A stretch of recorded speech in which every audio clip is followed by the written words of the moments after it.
6.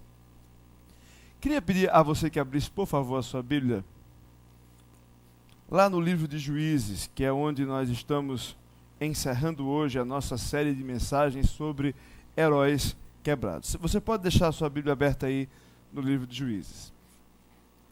Quando nós começamos essa série, eu perguntei quantas pessoas já tinham ouvido alguma mensagem no livro dos Juízes do Antigo Testamento. Poucas pessoas levantaram as mãos, né, e a maioria das pessoas que conheciam alguma história dos Juízes lembravam de Gideão, talvez, alguns um pouco mais curiosos conheciam Débora. E hoje nós vamos chegar no mais famoso desses juízes, que é Sansão. Eu acho que todo mundo aqui já deve ter ouvido falar de Sansão. Sansão é uma daquelas figuras, uma daquelas pessoas que, se você diz assim, qual é a imagem que você tem na sua mente quando você pensa bola? Você pensa em algo esférico, né, talvez colorido, se você for da turma do Chaves, alguma coisa assim. Se você diz avião, você vai pensar uma forma de avião. Eu penso que Sansão é uma dessas figuras que, se a gente fala Sansão, a gente sempre vai ter alguma referência de imagem sobre esse homem. Geralmente a gente associa esse cara a um fisiculturista, né? Ele é grande, ele tem cabelos compridos, ele é forte e passa o dia na academia. E eu costumo relacionar muito a imagem de Sansão, talvez depois que eu estudei um pouco mais o livro dos Juízes e conheci um pouco mais do mundo das HQs, com o Incrível Hulk. Ele é uma figura bem parecida com o Incrível Hulk. Não que ele seja verde, mas ele é um cara grande que ainda não aprendeu a lidar com as emoções como deveria. Esse é o Sansão que a palavra de Deus nos apresenta. Eu pedi que você abrisse em Juízes, mas a gente vai começar em Hebreus, tá? Então foi um ato falho aqui. Peço que você passe a sua Bíblia agora até o livro de Hebreus no capítulo 11. Hebreus capítulo 11. Mas deixa a mão ali em Juízes que você vai precisar voltar para lá. Eu quero só começar de outro lugar. 11, versículo 32. Nós já lemos esse texto aqui da última vez que eu preguei, antes do domingo passado, em que eu não pude estar presente, como vocês sabem. 11, 32. Que diz assim: que mais direi? Não tenho tempo para falar de Gideão, Baraque, Sansão, Jefté, Davi, Samuel e os profetas. 33. Os quais pela fé conquistaram reinos, praticaram a justiça, alcançaram o cumprimento de promessas, fecharam a boca de leões, apagaram o poder do fogo e escaparam do fio da espada. Da fraqueza tiraram força, tornaram-se poderosos na batalha e puseram em fuga exércitos estrangeiros. Vamos orar? Pai, nós te pedimos mais uma vez que o Senhor nos ilumine, que teu Santo Espírito mais uma vez se apresente para nós e ilumine aquilo que o Senhor tem para nos ensinar nessa noite. Que a tua palavra seja viva, transformadora, nos aproxime de ti, nos ajude a amar ainda mais o Senhor. Pai, em nome de Jesus, amém. Nós temos visto nesses últimos domingos algumas pessoas que aparecem no livro de Juízes e que são justamente esses juízes e essa juíza, que são levantados por Deus em determinado período da história de Israel para libertar o povo de algum tipo de opressão que ele estava experimentando de outros povos quando eles se afastavam de Deus. Eu sempre começo essas mensagens lembrando o principal para que você entenda aquilo que a gente vai expor a partir de agora. Nós partimos da premissa e da lembrança que Deus havia realizado uma aliança com o seu povo. Às vezes a gente quer mistificar e acha que o povo de Israel bíblico era um povo melhor que os outros ou mais especial e talvez tenha achado algum tipo de graça ali diante de Deus por ser especial. Não. Deus simplesmente decidiu que da descendência de Abraão viria um povo que deveria ser testemunha para as nações. Deus nunca falou que Israel seria exclusivamente o povo alcançado pela redenção, mas aquele povo deveria testemunhar. O que é isso? Deveria servir de sinal. Os outros povos, quando olhassem para a descendência de Abraão, deveriam saber que existe Deus que criou os céus e a terra e que havia feito uma promessa para a sua criação de que estava interessado em redimi-la. O que é redimi-la? É trazê-la de volta para o relacionamento original. em que o homem tem paz com Deus e as coisas são como deveriam ser. Então, a gente vê, a partir de Gênesis até o livro de Apocalipse, essa história sendo contada. Eu gosto de dizer que é a história da restauração, da soberania mediada de Deus na terra. O que isso quer dizer? Que Deus está refazendo as coisas como deveriam ser, lá como era no comecinho do livro de Gênesis. Então é essa história que a gente está vivendo. E nessa redenção, Deus faz um acordo, uma aliança com o seu povo. E ele diz o seguinte, são esses os termos da aliança. Olha, vocês são meu povo, eu vou redimir a minha criação, custe o que custar. A garantia disso sou eu. Eu estou dizendo, eu vou executar. Para que vocês vivam bem essa vida, tem aqui algumas coisas que vocês devem prezar na vida de vocês. Existem aqui os mandamentos que vocês devem observar. É assim que vocês vão se poupar de viver erradamente ou de se darem muito mal nessa vida. Enquanto vocês andarem aqui, eu garanto que as coisas vão ser pacíficas e vocês vão ser muito abençoados. Mas quando vocês se afastarem disso, tenham certeza que vocês vão sofrer as consequências desse afastamento. Isso é a aliança que Deus faz com o seu povo. Num primeiro momento, esse povo é conduzido pelos patriarcas. Como eu falei, é da descendência de Abraão que vem o povo de Deus. Só que aí passa a era dos patriarcas. Morre Abraão, morre Moisés, morre José, morre todos aqueles homens importantes que a gente sabe que aparecem ali no livro de Gênesis. E aí o povo fica sem liderança. E o povo começa a se afastar da aliança. Começa a não observar mais o que Deus havia dito que deveria ser observado. E o povo começa a sofrer as consequências desse afastamento. E um dos sinais que Deus permitia que esse povo sofresse, para que percebesse que se afastaram de Deus, era quando um outro povo vinha e subjugava o povo de Israel, que estava começando a tomar conta ali da terra que Deus havia prometido para eles. Então, vira e mexe, você vê no livro de Juízes um ciclo. E que ciclo é esse?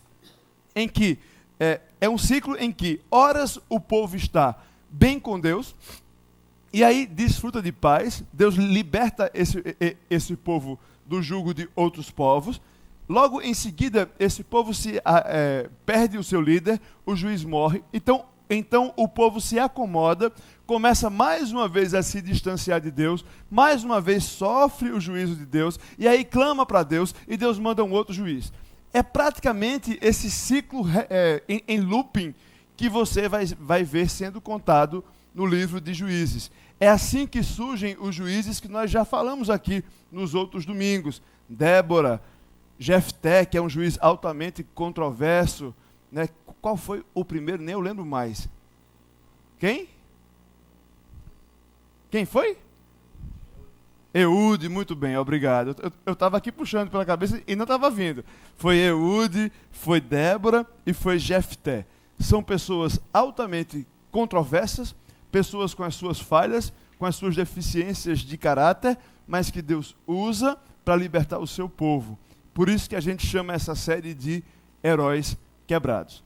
Nós começamos essa mensagem de hoje lendo um texto lá em Hebreus, no capítulo 11, no versículo 32, em que nós vemos a galeria dos heróis da fé. Se você quer ver assim, gente que é considerada exemplo na Bíblia, você vai ver lá a galeria de heróis da fé em Hebreus capítulo 11, quando o autor de Hebreus explica primeiro o que é fé e depois fala que esses homens e mulheres descobriram o que é fé porque fizeram e creram naquilo que não viram. Então, esses homens e mulheres aparecem nessa galeria de heróis da fé. É no versículo 34 que a gente vê ali citado a figura de Sansão. Sansão é uma figura tão complexa e tão rica de histórias e situações pitorescas que a gente tem a tendência a encará-lo como se fosse um personagem de ficção ou se apegar nas coisas mais bizarras, sabe, da sua história. E esquecer o que realmente ele significa naquela narrativa dos juízes e para onde ele aponta e o que é que ele tem a ver com a gente e o que é que ele fala sobre Deus, Jesus e Evangelho. Então, Sansão é um personagem que aparece na galeria de heróis da fé, é citado ali, mas assim como Jefté, se você for ver a história dele, você talvez não entenda por que é que esse homem está ali naquela galeria de heróis da fé. E para entender isso, aí sim a gente volta lá ao livro de Juízes, no capítulo 13, onde a gente vai ver onde surge esse homem chamado Sansão. Primeiro você vê que até aqui o autor de Juízes está nos contando a história desses homens e mulher, e aí ele chega no final do seu livro, ele traz como se fosse o último juiz importante e relevante, e Sansão tem uma participação no livro de Juízes bem considerável. Ele ocupa 3 capítulos, né? Ou melhor, 4 capítulos de um livro, de um livro que não é tão grande assim.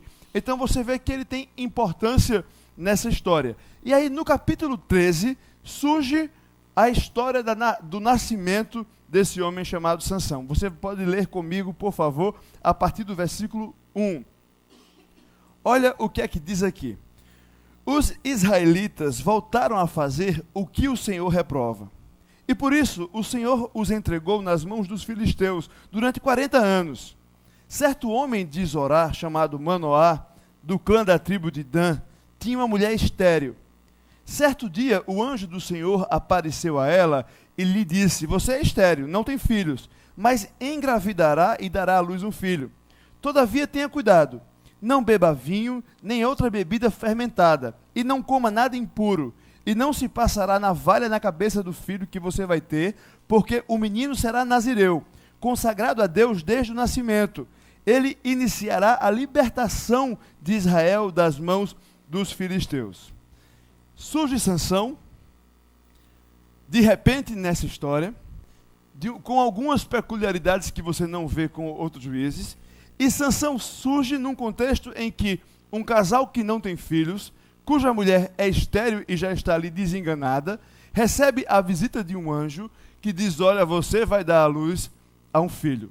Sempre que você quer ver Deus demonstrando no Antigo Testamento que é o Deus do impossível, ele vai escolher um casal idoso em que a mulher é estéril e ele vai dizer que ela vai dar à luz a um filho. Isso faz todo o sentido na lógica do Antigo Testamento. Sabe por quê? Porque para a mulher, naquele tempo, para aquela sociedade, o que dava valor a uma mulher era a capacidade de ela ter filhos. Porque numa sociedade agrária, quanto mais filhos você tinha, mais mão de obra você tinha na sua família. Quanto mais filhos você tinha, numa época em que não existia previdência de tipo nenhum, você tinha garantias de que seu futuro tinha pelo menos uma esperança, já que seus filhos eram muitos. Portanto, era como se fosse a grande glória da mulher numa família do Antigo Testamento, era ter muitos filhos, o máximo que ela pudesse ter. Então, para uma mulher significava muita coisa a capacidade de gerar outras vidas. Então, é por isso que Deus, sempre que quer demonstrar que é o Deus que faz coisas impossíveis no período do Antigo Testamento, ele vai lá e diz a uma mulher que não tem filhos: olha, você vai dar luz a um filho. Então, ele promete que vai fazer o impossível e que vai restaurar de alguma forma o sentido da vida daquela mulher. Eu acho que eu não preciso explicar que hoje nós vivemos num outro contexto em que isso não tem o mesmo peso para as mulheres ou para as famílias que tinha na época aqui dos juízes ou na época dos patriarcas. A gente está falando de contexto histórico. Isso era importante nesse período. Hoje nós sabemos que existem outras tantas e tantas, graças a Deus, possibilidades de homens e mulheres terem sentido nas suas vidas, certo? Então fica aqui essa explicação. E aí aparece um anjo para uma mulher que não tem seu nome registrado no livro de Juízes, só nos conta que era Manoá, o nome do pai, e que a mulher era estéril. E aí aparece esse anjo e diz: olha, fulana, já que a gente não sabe o nome dela, você vai dar luz a um filho. E você vai ter que fazer dele nazireu, nazireu de nascimento. O que era um nazireu? Essa parte chata passa já, é só para a gente ir entendendo o que é que está acontecendo aqui. Nazireu era um tipo de voto que você fazia e que é ensinado lá em Números no capítulo 6. Como é que isso acontecia? Quando você queria se purificar para alguma coisa, ou você achava que era um tempo de se separar, uma espécie de retiro espiritual, você podia fazer um voto para Deus e dizer para ele, olha, nos próximos 3 meses eu não vou cortar o cabelo, eu não vou tocar em cadáver, né? E isso não era assim, agente funerário não, tá? É cadáver de bicho também. Então eu não vou tocar em nada morto e não vou consumir nada que seja fruto da videira.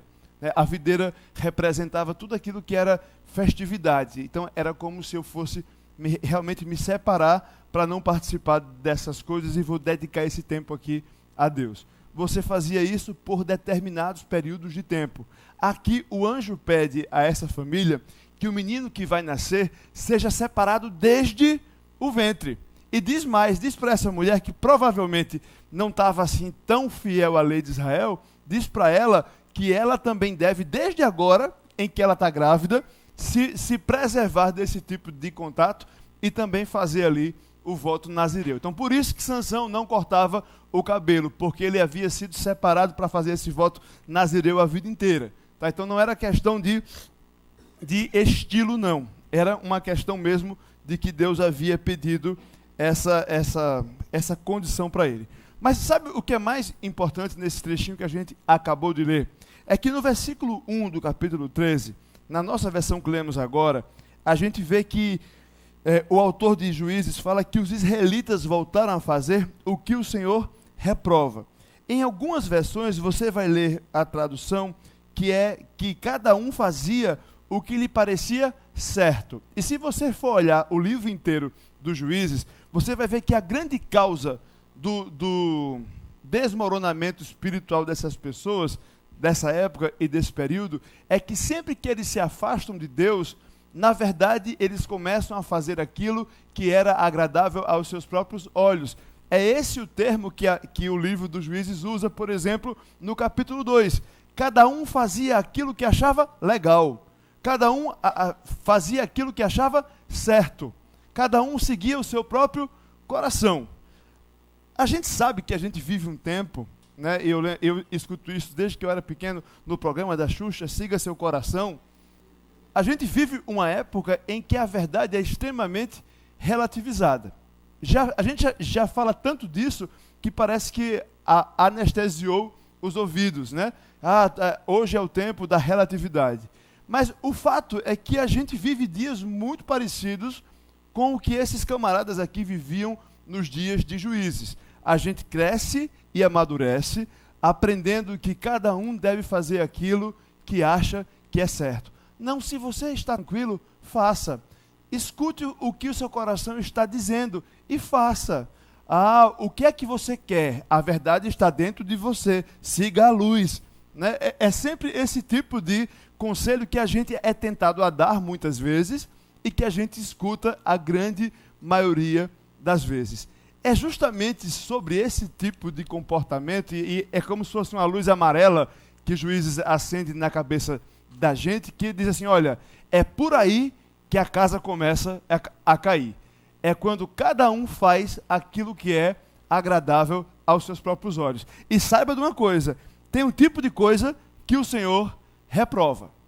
Então, falar sobre pecado é cada dia mais demodé, como a própria palavra demodé é. Cada vez mais antigo.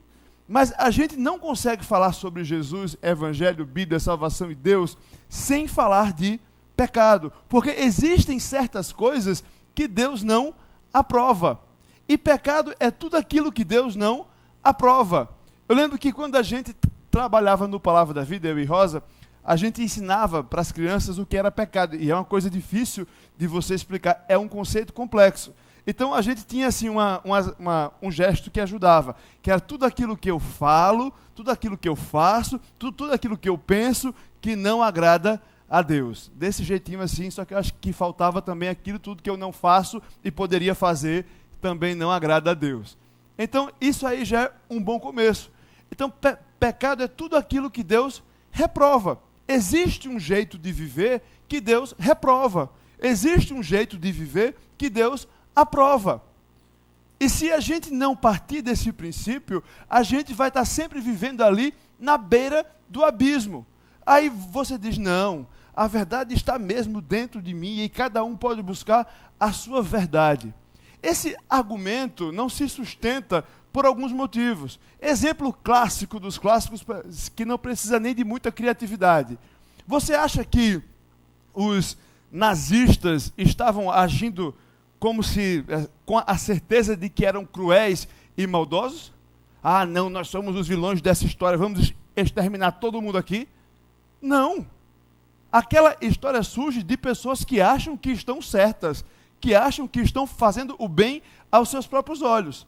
Aí agora você pega o exemplo mais trágico e pode ir replicando nos exemplos menores.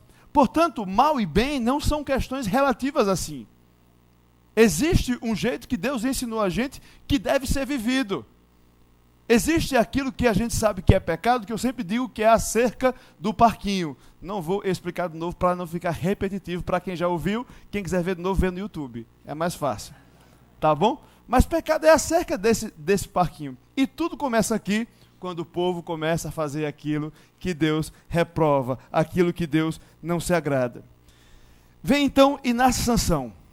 E aqui tem muitos detalhes que eu vou precisar cortar porque a história é longa. Mas, por exemplo, era um casal que estava reaprendendo a lidar com Deus. Era uma mãe que é uma das poucas pessoas piedosas e que realmente acreditavam que Deus era Deus nesse período dos juízes. E aí nasce Sansão. Só que aí eles botam o nome de Sansão de Sansão. Sabe o que quer dizer Sansão? Pequeno sol.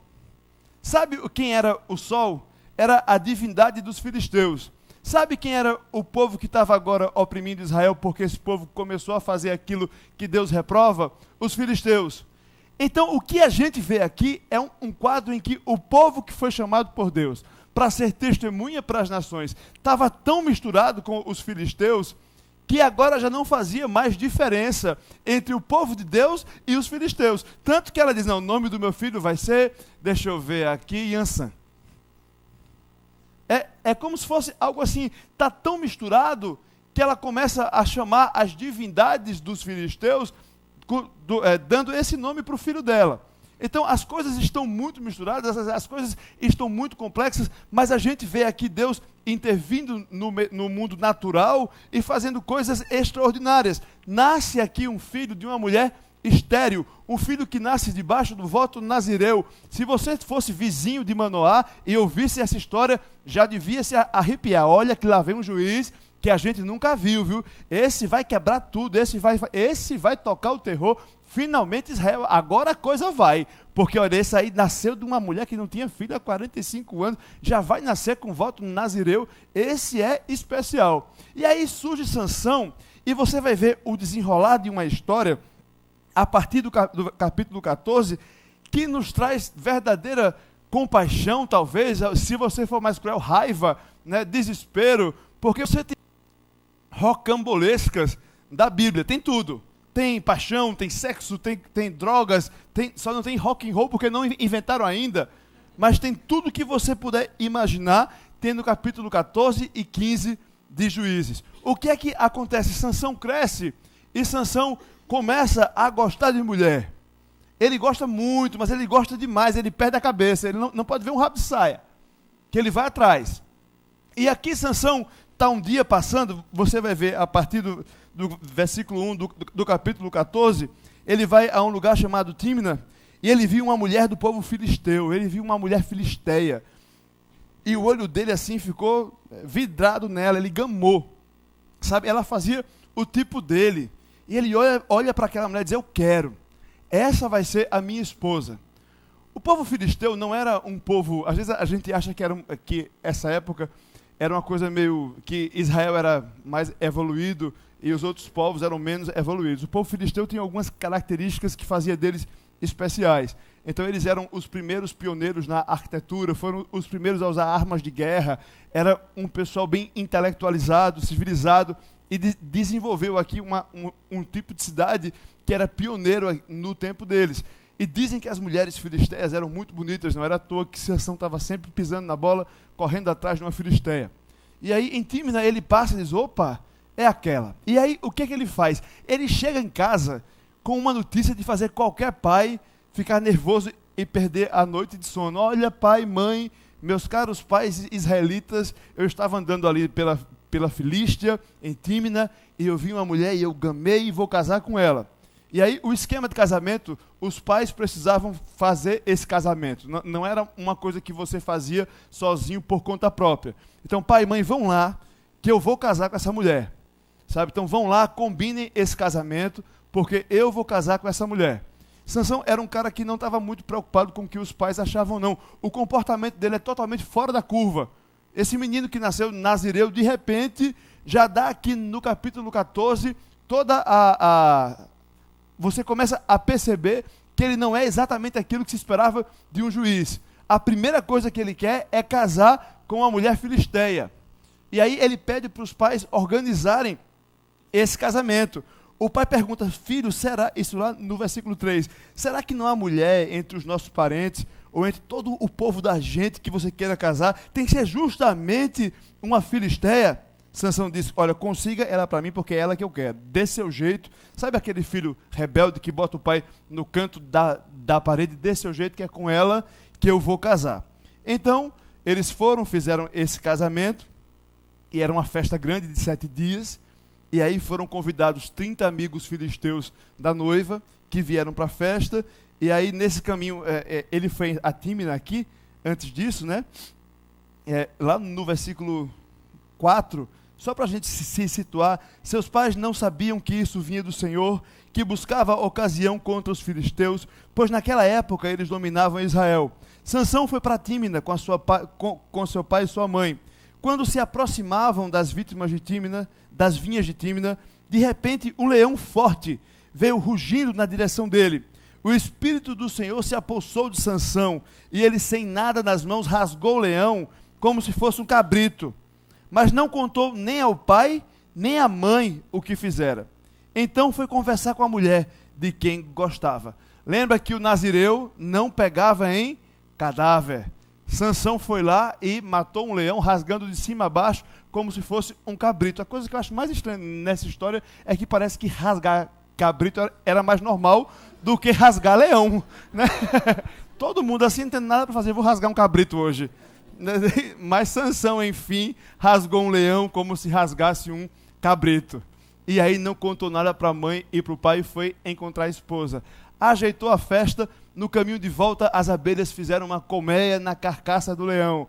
O que é que o nazireu fez? Foi lá, pegou o mel da carcaça do leão, tocou no cadáver também. E aí veio a festa de casamento. Sansão tomou todas. O que é que o nazireu não fazia? Não comia o fruto da videira. Sansão estava ali chafurdando no vinho, se acabando na uva. 7 dias de festa. E aí, já muito maluco, ele chega para os 30 filisteus e diz, olha, eu tenho aqui uma charada para vocês. Uma pergunta. Se vocês acertarem, no final eu vou dar a vocês 30 roupas e 30 vestes. Para cada um de vocês. A pergunta é o seguinte, do que come, lá no versículo 14, é um enigma. Do que come saiu comida, do que é forte saiu doçura. Era esse o enigma que o nosso Hulk lançou para os seus convidados. E aí os convidados ficam todos ali agoniados e vão para a esposa de Sansão, para a noiva dele, que a gente não sabe o nome, diz, olha, você não nos convidou aqui para ter prejuízo, então, por favor, aproveite, vá lá no seu noivinho e pergunte para ele a resposta desse enigma, que eu não vou pagar essa conta, não. E a mulher fica meio desesperada e ela começa a insistir para Sansão, e aqui o texto diz que ela perturba. Na minha terra a gente fala peitica, não sei se vocês conhecem essa expressão, ou aperreia, né? E ela fica lá, ó, no pé, até que Sansão não aguenta mais, ok, o que é que pode ser mais doce que o mel? O que é que pode ser mais forte que o leão? Conta para ela conta para os amigos vêm e respondem o enigma. Sansão fica furioso, sai da festa e diz, ok, vocês vão receber o pagamento de vocês. Vai até uma cidade dos filisteus, mata 30 homens, pega a roupa deles que ele tinha prometido e vai e paga. Está aqui, eu disse que ia pagar, não disse como. E aí entrega ali para aqueles camaradas, acaba a festa, acabou a festa, cada um para sua casa, e ele volta para a casa dos seus pais. Meu amigo, veja que homem impulsivo. Veja o que é que decisões tomadas baseadas em sensualidade, que não estou falando de sensualidade de ser atraente, mas de ser sensualista, sabe? Quando a gente começa a ser movido pelo prazer imediato, aquilo que traz boas sensações. A mulher é bonita, eu quero. A comida é boa, eu como. Ah, eu estou cansado, eu durmo agora. Sabe, uma vida que a gente se baseia em instinto, e daí isso junta com impulsividade. Era um homem como Sansão. É alguém que destruiu a sua vida inteira, porque era movido por impulso e por instinto. E ele tinha um pouco de se achar no direito das coisas. Ele se achava, sabe? Era meio que arrogante, presunçoso. Sabe quando você começa a fazer uma coisa e você vai tomando segurança? Todo mundo fala que quem faz crossfit conta o tempo inteiro, então eu faço crossfit. Então, mas eu comecei a fazer porque eu tenho um monte de limitação motora. Eu não fiz jardim 1 nem jardim 2, né? Então eu não sei fazer um monte de coisa. E aí eu quis fazer para aprender, por exemplo, a plantar bananeira.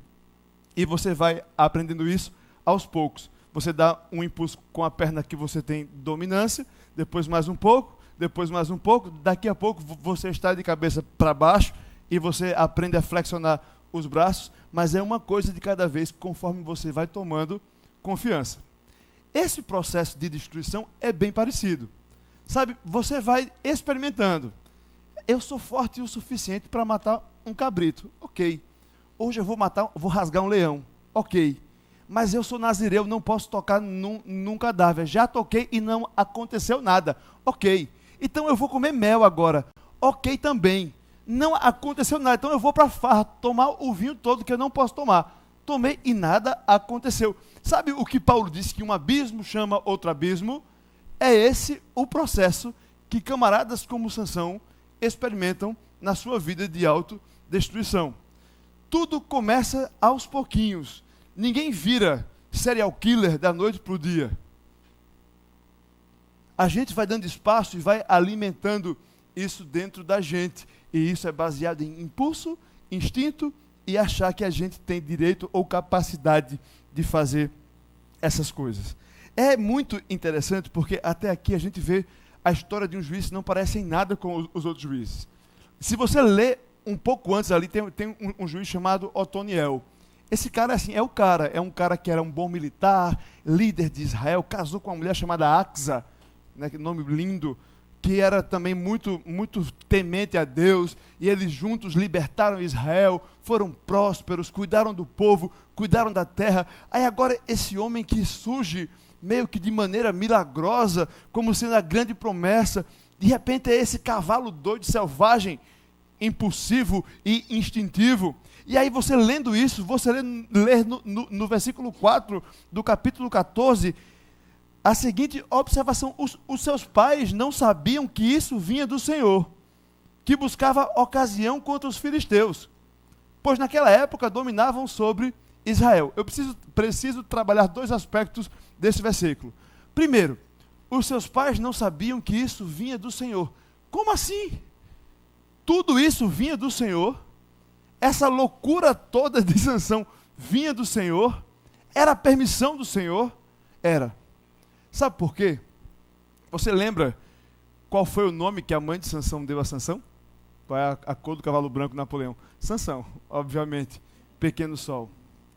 Você vê na segunda parte desse versículo que que os filisteus dominavam sobre Israel. Se você ler um pouco antes esses ciclos que acontecem em Israel, você vai ver que o povo sempre clamava por libertação. Quando estava oprimido, o povo procurava a Deus. Deus nos liberta desse povo. Sabe o que é que não existe nessa história de Sansão? O povo clamando por libertação. O povo dando nomes de filisteus para os seus filhos. A coisa estava muito misturada. O povo nem percebia mais que precisava se separar dos filisteus. Deus precisava permitir que aquelas coisas acontecessem para que aquele povo visse o estrago feito e dissesse: meu Deus, precisamos do Senhor de alguma forma. Por isso que Deus permitiu que Sansão fosse quem fosse. Por isso que Deus permitiu que as coisas chegassem onde chegassem. a mão de Deus estava, inclusive, permitindo que o pecado de Sansão acontecesse. Deus não perdeu o controle dessa história. O que acontece aqui, que fica como uma outra observação, é que tudo isso aconteceu por causa dessa mistura que esse povo tinha com esse povo que o oprimia e ele nem percebia que estava oprimindo. Sabe quando a gente se adapta tão bem com aquilo que a gente sabe que Deus reprova, que não é vontade de Deus, que a gente nem percebe mais que não é vontade de Deus? Sabe quando as nossas tentativas de aproximação passam do ponto e a gente acha que tudo é muito normal e tudo é muito ok? E a história da igreja de Cristo está cheia de momentos assim. Exemplo, começo do século XX. Sabe, ali a gente vê o surgimento do racionalismo. E ali o que é que os teólogos da igreja fizeram? Começaram a olhar para a Bíblia e dizer, ok, o que não for natural, o que não fizer sentido, a gente vai entender como se fosse história. Aquilo que for comprovado racionalmente, a gente vai ratificar e vai dizer que vale. Ali você vê surgir uma escola de teólogos chamada liberais, que começam a negociar as escrituras. A fé da igreja esfria, as igrejas começam a morrer. Essa aproximação não deu certo. Você vê os conservadores, que começam a se aproximar do legalismo. Ah, não, então o que vale mesmo é a gente seguir a regra. E aí vem a regra e mata a igreja esfria, e a igreja se afasta. Sempre que a gente começa a se aproximar de outros deuses que não é Deus de verdade, e esses deuses podem ser a religião, a moralidade, até a família, a gente começa a matar esse Deus da vida da gente e começa a se confundir com aquele Deus que a gente está se misturando. E é por isso que Deus às vezes permite que as coisas aconteçam para a gente sentir. Tem um escritor que diz o seguinte, chamado Michael Wilcock. Ele fala, não existe coexistência harmoniosa entre a igreja e o mundo, pois quando não há conflito, é sinal de que o mundo já tomou conta da situação. Tá? Então, é importante essa observação.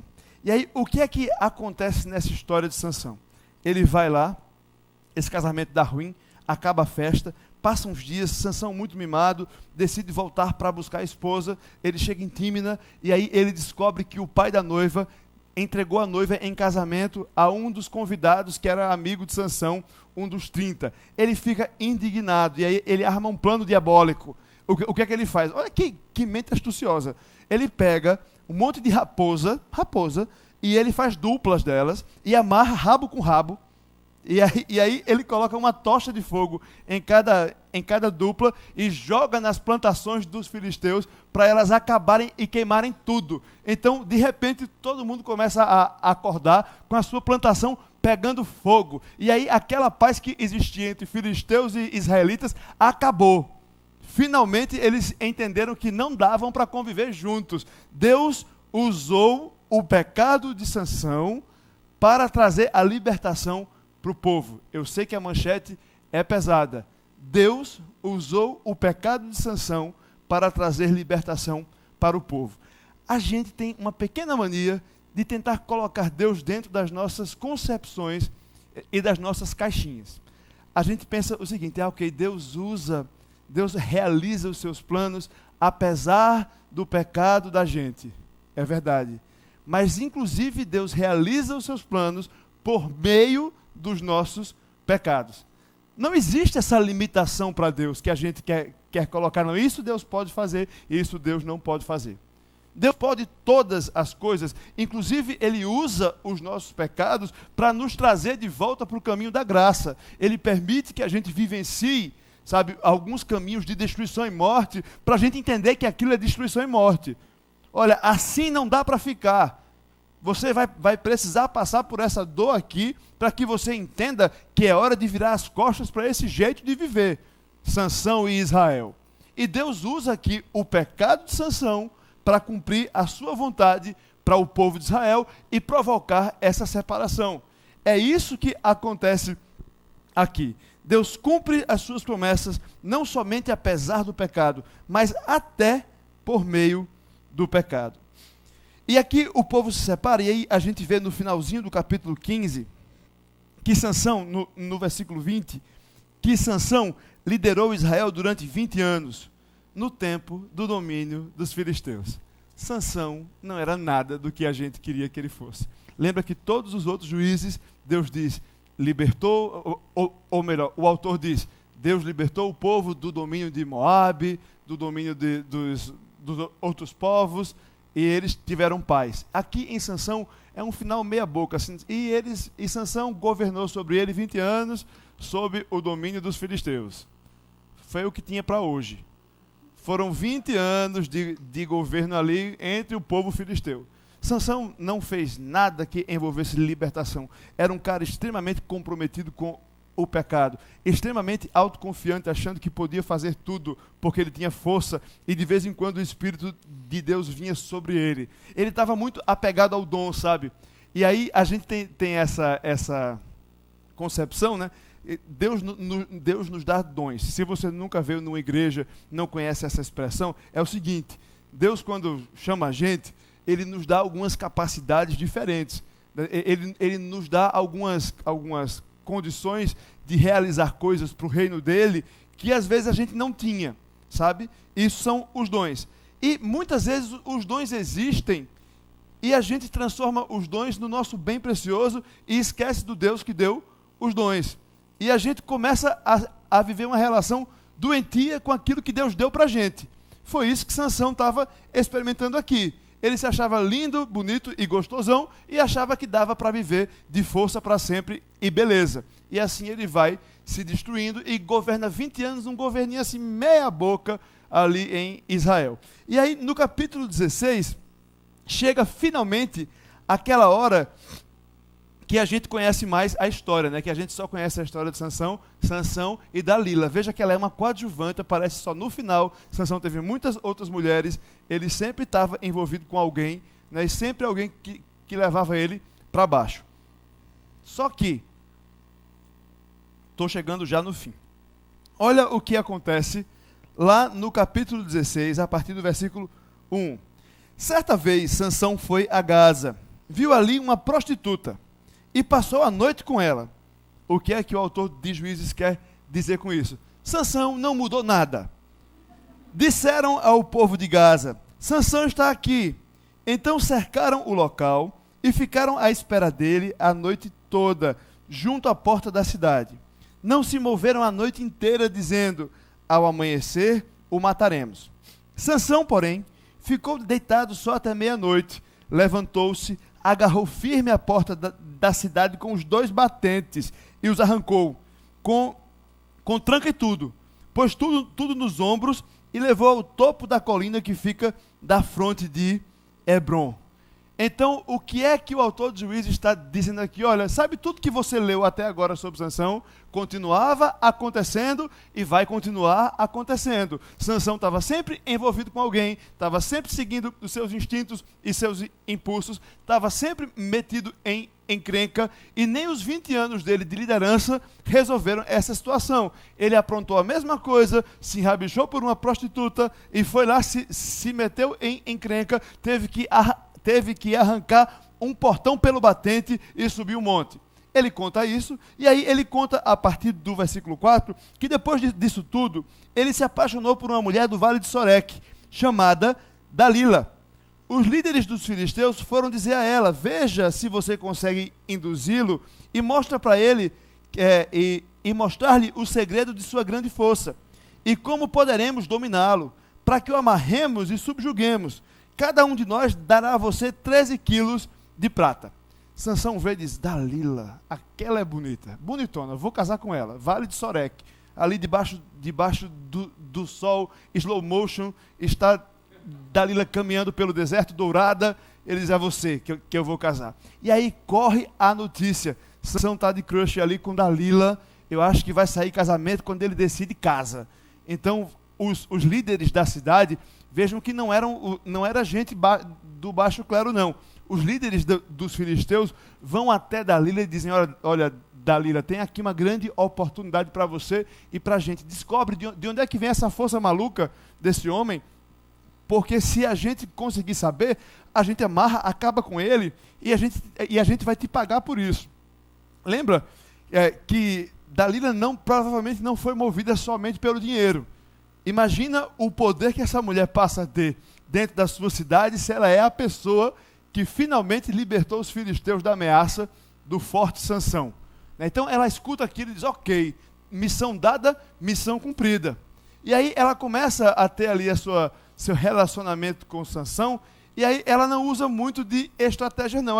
É por isso que eu digo que Sansão era meio tosco, porque ela chega e diz, Sansão, eu queria saber, meu amor, me diga como é que eu posso amarrar você e subjugá-lo. De onde é que vem a sua força?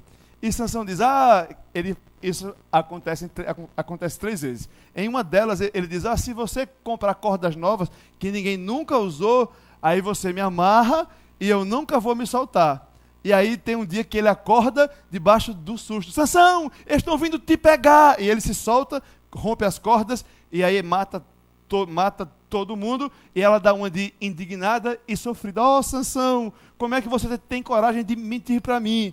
E Sansão, que sabia muito bem o que era um relacionamento tóxico, pelo visto, continua com essa mulher, e toda noite ela vem com uma pergunta diferente, e ela vem com 3 vezes essa pergunta, e ele meio que despista ela 3 vezes, mas na 4ª ele está muito apaixonado, mesmo sabendo que ela não valia nada. Ele diz, olha, Dalila, eu não aguento, eu sei que você vai me matar, eu sei que você vai acabar comigo, mas meu segredo é meu cabelo. É meu cabelo, é que eu sou nazireu. Então, se eu cortar o cabelo, já era. Eu tenho para mim que Sansão menosprezou isso aí. Sabe por quê? Porque ele já pegou em cadáver. Continuou forte. Ele já tomou muito vinho, ficou loucaço. E continuou forte. Então ele disse, se ela cortar meu cabelo, no máximo, eu vou ter que esperar crescer. Então ele conta para ela que é nazireu, que não pode cortar o cabelo. E para mim isso aqui é um exemplo de relações destrutivas. Sabe, quando a gente sabe que aquilo ali está só acabando com a gente e a gente não sai daquilo, e ele continua nisso, e aí ele conta para ela, e aí acontece que ele vai dormir, e de repente ele acorda, passa a mão no cabelo, e vê que o seu cabelo foi cortado. Sabe o que é mais esquisito, e que reforça o meu ponto? É que lá no versículo... Aqui, vamos ler a partir do versículo 18, no capítulo 16.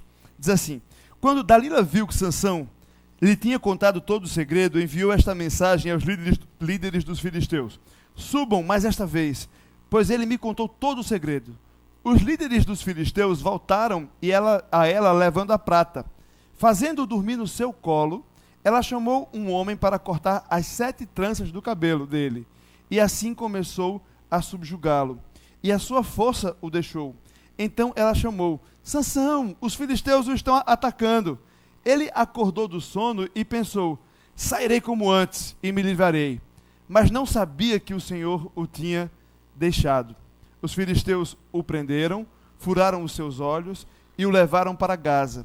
Prenderam-no com algemas de bronze e o puseram a girar no moinho na prisão. Mas logo o cabelo da sua cabeça começou a crescer de novo. Sabe qual é a parte mais triste desse ponto da história? É que Sansão diz, vai ser tudo como era antes. Vai dar tudo certo. Do mesmo jeito que eu sempre saí daqui e me libertei pela minha força, dessa vez vai acontecer de novo. É assim que o pecado cega a gente. A gente acha que sempre vai estar forte ali para se libertar. Então eu sempre posso flertar um pouco mais com o risco. Eu sempre posso dar um passo um pouco mais na beira do abismo. E a gente às vezes nem percebe que caiu no abismo. Sansão não percebeu o estado em que estava. Mesmo com a cabeça cortada, ele acha que vai dar tudo certo. Porque, afinal de contas, só dependia dele mesmo. Ele era forte. Ele treinava todos os dias.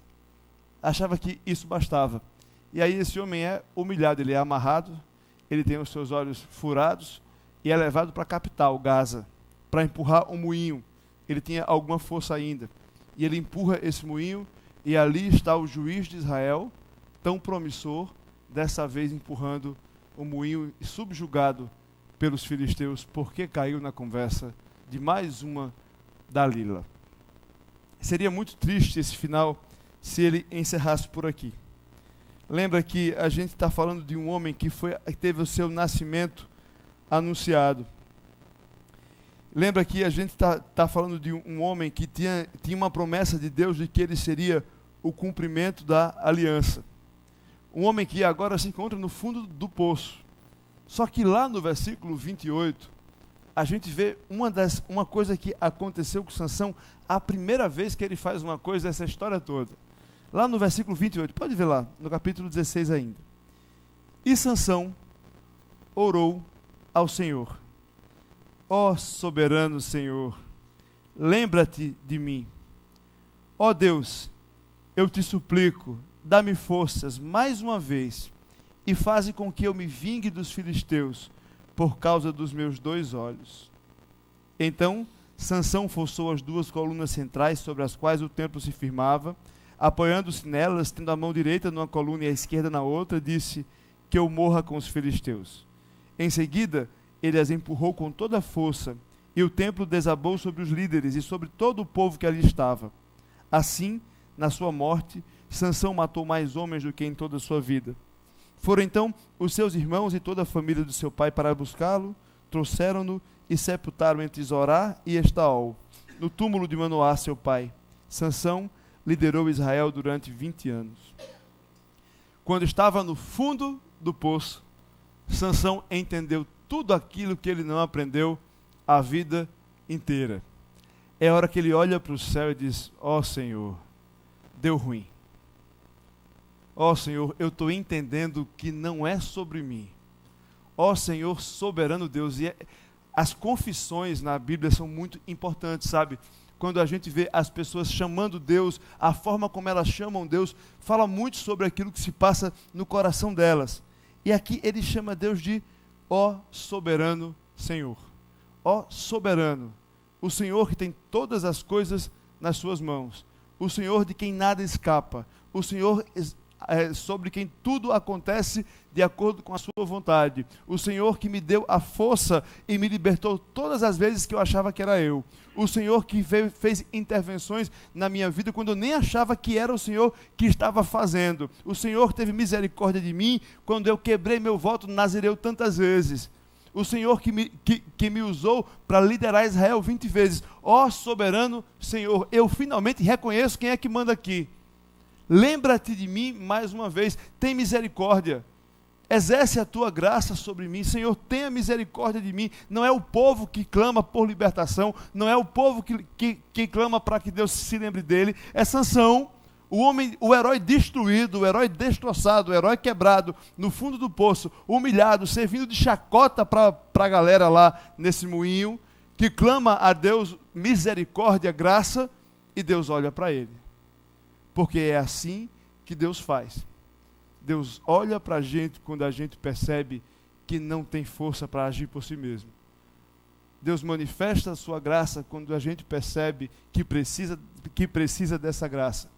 Deus nos faz entender a misericórdia quando a gente diz: eu preciso da sua misericórdia. Volta a sua Bíblia lá no livro de Hebreus, por favor. Capítulo 11. Nós lemos o versículo 32. Vamos ler de novo o versículo 34.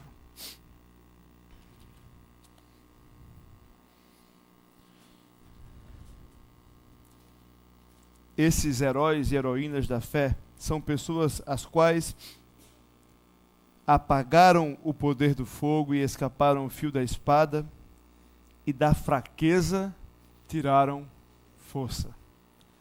Por isso que Sansão é um herói da fé. Porque aprendeu o que é tirar força da fraqueza. E a gente só aprende o que é força na fraqueza quando se encontra sem forças. Ficou meio redundante, pleonástico e hiperbólico. Mas é bem isso. A gente só percebe que a força não é nossa quando a gente sabe que só tem fraqueza a oferecer. É assim que a gente vira um herói da fé. É quando da fraqueza a gente tira força. Se você tem a cabeça um pouco aí azeitada para lembrar das coisas, você lembra que Jesus, encarna justamente esse tipo de pessoa. Alguém que aos olhos das outras pessoas era fraco, alguém que era pobre, alguém que nasceu num lugar não nobre, alguém que nasceu de uma forma milagrosa, alguém que veio para libertar, mas não tinha os pré-requisitos para isso. Alguém que encarna com perfeição o fato de tirar força da fraqueza. Alguém que não tinha qualquer beleza. Alguém que não tinha nada que atraísse em si mesmo. Mas que Deus pega e diz: esse é o meu filho. Ele é o Filho de Deus, ele é 100% Deus, 100% homem. É dessa aparência fraca que vai vir a salvação da humanidade. É daí que eu lembro Paulo ensinando para a igreja: olha, vocês estão desesperados porque parece que vocês são fracos, mas lembre que Deus usa as coisas loucas desse mundo para confundir as sábias. E aí vem o autor de Hebreus e diz: olha, e a igreja aqui estava sendo perseguida duramente, vocês estão sendo perseguidos, lembrem dos heróis da fé, eles eram fracos, mas da fraqueza eles tiraram força. E isso serve para a gente quando a gente se enxerga, sabe, tem dia que a gente tem a hombridade de se olhar no espelho e se ver como a gente é, e a gente começa a se enxergar como pecador, e começa a perceber as nossas falhas, começa a perceber que nós não temos capacidade, a gente começa a ter vergonha de si mesmo, e se encara como Sansão, empurrando um moinho e passando vergonha, e aí a gente lembra: olha, é daí que se tira força, chegou no ponto certo, é desse jeitinho aí que você precisa estar para encontrar força. É desse jeito que Deus trabalha. É sobre isso que a história de Sansão fala para a gente. Não é sobre ficar forte, não é sobre evitar mulheres bonitas. É sobre encontrar força na fraqueza. E é interessante a gente lembrar, quando escuta essa história lá no primeiro capítulo que a gente leu, que a minha cabeça já esqueceu, mas é no capítulo 13. A gente vê lá que Deus fala que Sansão começou a libertar Israel. E é muito bonito porque o tempo todo os juízes são demonstrados como pessoas que começam a libertação, que fazem a coisa de maneira parcial, não conseguem nunca ser perfeitos, têm ali as suas fissuras de caráter. Mas sabe onde é que a gente encontra a perfeição? Sabe onde é que a gente encontra a verdadeira libertação? Onde a gente encontra a força na fraqueza? Para onde todos esses juízes apontam? Para a pessoa de Jesus. Jesus é aquele que teve um nascimento anunciado de maneira milagrosa. Um anjo veio e disse que uma virgem ia conceber, e concebeu. E aí alguém mais pessimista deve ter dito: já ouvi essa história uma vez lá atrás. Saiu um cabeludo que deu ruim. Só que aí vem um homem que nasce em Nazaré, que nasce sem muita expectativa e começa a realizar sinais, maravilhas, e começa a falar sobre um reino, sobre vitória, sobre a morte, e ele morre, e ele vence a morte. E ele garante agora sim, sabe, toda aquela libertação que Israel achava que ia ter por meio dos juízes, era só tipo, apontava para esse juiz aqui, para esse libertador definitivo, para aquele que realmente nos resgatou, para aquele que pagou a nossa conta, a conta de gente como Sansão, impulsiva, instintiva, ruim, que não valia um centavo. Foi para esse tipo de gente que Jesus veio e pagou o preço no nosso lugar, na cruz do Calvário. É esse Jesus quem oferece perdão, é esse Jesus quem oferece graça plena, é esse Jesus que oferece recomeço pleno. Então todos esses heróis são sombra, são só fragmentos que apontam para o herói perfeito que é Jesus. E eu queria encerrar essa mensagem lembrando o que é que Pedro diz para a igreja lá na sua primeira carta, 1 Pedro, capítulo 3, versículo 18.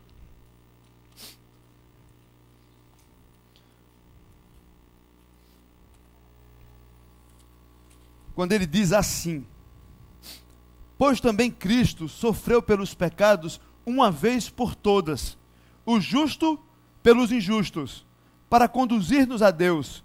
Ele foi morto no corpo, mas vivificado no espírito. O justo pelos injustos, de uma só vez, está consumado. Tudo que era apenas sombra, agora é completude. O libertador que era prometido já veio. Portanto, se você hoje se encontra em qualquer um dos estágios da vida de um Sansão, de uma Débora, de um Jefté, de um Vandi, Saiba que você tem a esperança de plenitude de vida, porque Jesus veio e consumou tudo que deveria ser consumado. Tudo aquilo que era sombra, já não é mais sombra. É o justo pelos injustos, é perdão de pecados, é recomeço de vida. É esperança para hoje e para já. É por isso que a gente está aqui, meus queridos. A gente não está aqui só cumprindo tabela num domingo à noite, não. A gente está lembrando que Jesus veio e pagou o preço do nosso pecado, que Jesus veio e venceu a morte, que Jesus traz princípio, ou melhor, que Jesus traz esperança para a nossa vida hoje. E é por isso que a gente também celebra a ceia do Senhor, que é como nós vamos encerrar essa mensagem de hoje. Enquanto nós nos preparamos, eu queria convidar aqui o grupo de música, e gostaria de, enquanto eles se posicionam, relembrar o que é que nós fazemos quando estamos diante dessa mesa. A tentação de cair no ritual, sabe, de a cada mês nós tomarmos um pouco de pão, ou melhor, comermos um pouco de pão e tomar um pouco de suco de uva, que a gente chama de vinho, às vezes eu sei que é vinho mesmo, tá? É muito grande. Às vezes a gente esquece que aqui nós estamos celebrando o cumprimento de tudo aquilo que foi prometido desde que o ser humano pecou e Deus disse. Lá em Gênesis capítulo 3, versículo 15, ele diz assim: eis que da mulher vai vir aquele que vai pisar a cabeça da serpente, e essa vai lhe ferir o calcanhar. É a primeira vez que Deus fala para a sua criação que vai restaurar tudo, por meio de Jesus Cristo. Olha, vai vir uma pessoa aí que vai acabar com isso aqui. Isso aqui tudo vai ter uma história feliz. Ou melhor, vai ter um final feliz. Há esperança para isso tudo aqui. Por isso que quando a gente participa da ceia do Senhor, a gente celebra o cumprimento da aliança de Deus na pessoa de Jesus Cristo. A gente se enche de esperança porque essa história ainda não acabou. A gente lembra que Deus nos prometeu que toda lágrima será enxugada. A gente lembra que existe perdão de pecados. A gente lembra graça. E é por isso que a gente sempre fala que isso aqui é meio de graça. Tá? Não entenda que é graça pela metade ou que é engraçadinho. Já aconteceu.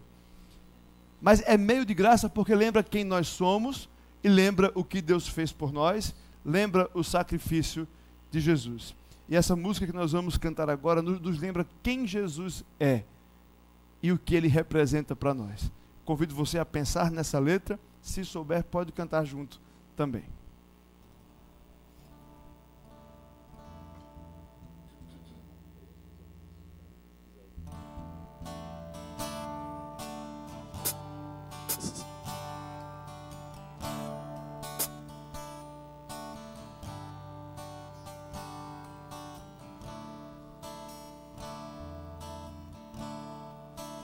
Ele não tinha qualquer beleza ou majestade para nos atrair. Nada havia em sua